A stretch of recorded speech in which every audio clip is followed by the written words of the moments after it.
Welcome to journalist TV news. తాను ఒకటి తలిస్తే దైవం ఒకటి తలిచింది అన్న చందంగా తయారైంది కాంగ్రెస్ పార్టీ పరిస్థితి. రాబోయే స్థానిక సంస్థల ఎన్నికలలో లబ్ధి పొందాలనే ఆలోచనతో ఈ నెల 26వ తేదీ నుండి 4 పథకాలు అమలు చేయాలని రేవంత్ సర్కార్ నిర్ణయించింది. గ్రామ సభల ద్వారా లబ్ధిదారులకు ఎంపిక చేయాలని, ప్రజలకు దగ్గర కావాలని ప్రయత్నం చేసింది. గ్రామ సభలో లబ్ధిదారుల ఎంపిక అటుంచితే లోపభూయిష్టమైన విధానం వలన అసలుకే మోసం వచ్చింది. అధికారులు ప్రకటించిన జాబితా అసలైన లబ్ధిదారుల కన్నా అనర్హులకే పెద్దపీట వేశారనే ఆరోపణలు వచ్చాయి. పథకాల లబ్ధిదారుల ఎంపిక నిబంధనలకు అధికారులు సక్రమంగా వివరించలేకపోవడంతో లాభం కన్నా నష్టమే మూటగట్టుకున్నారు. గ్రామ సభలలో ప్రజల నుంచి వచ్చిన ప్రశ్నలకు సమాధానం చెప్పలేక అధికారులు నీళ్లు నమిలి చేతులెత్తేశారు. కాంగ్రెస్ ప్రభుత్వం వేసుకున్న అంచనాలు తారుమారయ్యాయి. కాంగ్రెస్ ప్రభుత్వం నిర్వహించిన గ్రామ సభల తతంగంపై journalist TV CEO Mareddy Nagender Reddy విశ్లేషణ. కాంగ్రెస్ ప్రభుత్వ పరిపాలన 2 అడుగులు ముందుకి 4 అడుగులు వెనక్కి జరుగుతున్న సందంగా తయారవుతుంది.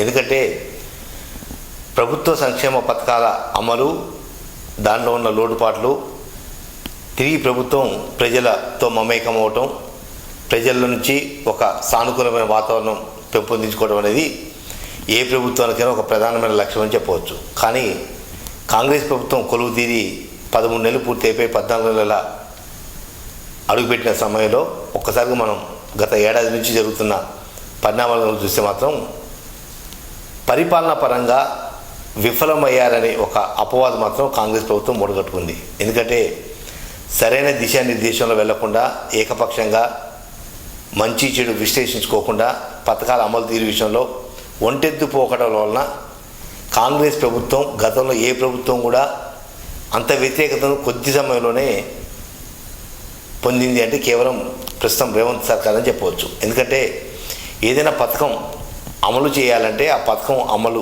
తీరు, దాంట్లో ఉన్న లోటుపాట్లు, ఒకవేళ వివిధ రాజకీయ పార్టీలతో అఖిలపక్ష సమావేశాలు ఏర్పాటు చేసుకోవటం, లేదా ఒక జిల్లాలో, ఒక మండలంలో, ఒక గ్రామాన్ని యూనిట్గా తీసుకొని సంక్షేమ పథకాల అమలు తీరు ఎలా ఉంది, ఇంకా మెరుగ్గా ఉండాలంటే ఏం చేయాలనే ఒక అంశం మీద దృష్టి కేంద్రీకరించకుండా ఏకపక్షంగా ఒంటెద్దు పోకడతో పోతున్నట్టుగా స్పష్టమవుతుంది. కాంగ్రెస్ పార్టీకి సంబంధించిన చాలామంది నేతలే ప్రభుత్వ తీరు లేదా ప్రభుత్వం అమలు చేయబోతున్న సంక్షేమ పథకాల విషయంలోనే పెదవి విరుస్తున్నారని చెప్పవచ్చు. ఎందుకంటే ఈ నెల 26వ తేదీ నుంచి 4 సంక్షేమ పథకాలు అమలు చేయాలని చెప్పి రేవంత్ సర్కార్ నిర్ణయించింది. దానిలో భాగంగా ఇందిరమ్మ ఇల్లు కావచ్చు, లేదా ఇందిరమ్మ ఆత్మీయ భరోసా కావచ్చు, లేదా రైతు భరోసా పథకం కావచ్చు. ఈ పథకాల అంశాలు మొత్తం చూస్తే కొంత డొల్లతనం అనేది స్పష్టంగా కనపడుతుంది. ఎందుకంటే ప్రజాపాలన పేరుతోటి ప్రజల నుంచి దరఖాస్తులు స్వీకరించిన ప్రభుత్వం మళ్ళీ తాజాగా గ్రామ సభలు ఏర్పాటు చేసి గ్రామ సభల్లో ఎంపిక కాబడిన లబ్ధిదారుల జాబితాను ప్రకటిస్తున్నారు. కానీ ఆ లబ్ధిదారుల జాబితాలో కూడా లోపభూయిష్టాలు ఉండటంతో నిజమైన అర్హుల కన్నా అనర్హులకే ఎక్కువ చోటు దక్కినట్టుగా ఆరోపణలు వినిపిస్తున్నాయి. ప్రతి గ్రామ సభలో, ప్రతి గ్రామంలో జరుగుతున్న కార్యక్రమాలలో వ్యతిరేకత అంశాలే ఎక్కువగా ప్రొజెక్ట్ అవుతున్నాయి. కానీ కొంతమంది కాంగ్రెస్ నాయకులు లేదా అధికార పార్టీకి సంబంధించిన ప్రజాప్రతినిధులు ఎవరైతున్నారో ఆ వ్యతిరేకతను సౌహృదయతో రిసీవ్ చేసుకోకుండా, జీర్ణించుకోలేక అక్కసు వెళ్ళగక్కుతున్నారు.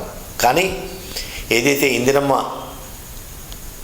ఆత్మీయ భరోసా పథకం కావచ్చు, ఇందిరమ్మ ఇల్లు కావచ్చు, లేదా రైతు భరోసా అంశాలు కావచ్చు, వీటిని దశల వారీగా ఒక్కొక్క నెల ఒక్కొక్క పథకాన్ని అమలు చేస్తూ దాంట్లో ఉన్న లోటుపాటుని సరి చేసుకుంటూ ప్రజల నుంచి ఇంకేమైనా సూచనలు సలహాలు తీసుకొని ఆ పథకం విఫలం కాకుండా సక్రమ మార్గంలో వెళ్ళే విధంగా ప్రయత్నం చేస్తుంటే ఆ పార్టీ, ఆ ప్రభుత్వం 10 కాలాల పాటు ప్రశాంతంగా కొనసాగే అవకాశం ఉంది. కానీ ఒకేసారి 4 పథకాలు అమలు చేస్తామంటూ 26వ తేదీన డెడ్లైన్ పెట్టి గ్రామ సభలు నిర్వహించడం అనేది ఒక రకంగా కాంగ్రెస్ ప్రభుత్వం, ఆ పార్టీకి నష్టదాయకమనే చర్చ కూడా కొనసాగుతుంది. ఎందుకంటే ఒక్కసారి గ్రామ సభలు ఏర్పాటు చేసి ప్రజాపాలనలో ఇచ్చిన దరఖాస్తుల్ని ఫిల్టర్ చేయకుండా నమోదైన ప్రక్రియని ఏకపక్షంగా హైదరాబాద్లో ఏదైతే కంప్యూటేషన్ చేసిన సిస్టమ్ లిస్ట్ ఉందో ఆ లిస్టుని ప్రజల ముందు తీసుకొచ్చి కొంతమంది కొన్ని గ్రామాలలో ఒకే ఇంట్లో 2-3 లబ్ధి పొందబోతున్నారు. అసలు నిజమైన లబ్ధిదారులకు ఆ లిస్టులో అవకాశాలు లేకపోవడంతో అంత గందరగోళ పరిస్థితి నెలకొంది. చిన్న వివాదాన్నే భూతద్దం పెట్టి చూసే ప్రయత్నం చేస్తుంది కాంగ్రెస్ ప్రభుత్వం పెద్దలని చెప్పవచ్చు. ఎందుకంటే గ్రామసభ ఉన్న తర్వాత వివిధ వర్గాల ప్రజలు వస్తారు.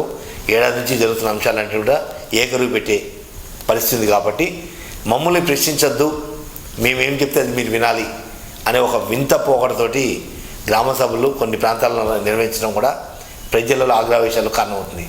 ఒక పక్క రైతు భరోసా కావచ్చు, మరో పక్క ఇందిరమ్మ ఆత్మీయ భరోసా కావచ్చు, ఇందిరమ్మ ఇల్లు కావచ్చు, లేదా రేషన్ కార్డు జారీ కావచ్చు. ఇవన్నీ కూడా లోపభూయిష్టమైన అంశాలే. 4 ప్రధానమైన పథకాలు, ముఖ్యమైన పథకాలు, ప్రతి ఒక్కరికి 90% మంది లబ్ధి పొందాల్సిన పథకాలు. కానీ పథకాల అమలు విషయంలో నియమ నిబంధనలు అధికారులు సక్రమంగా ప్రజలకు వివరించకపోవడంతో ఏదైతే గ్రామ సభల నిర్వహణ అస్తవ్యస్తంగా తయారైంది.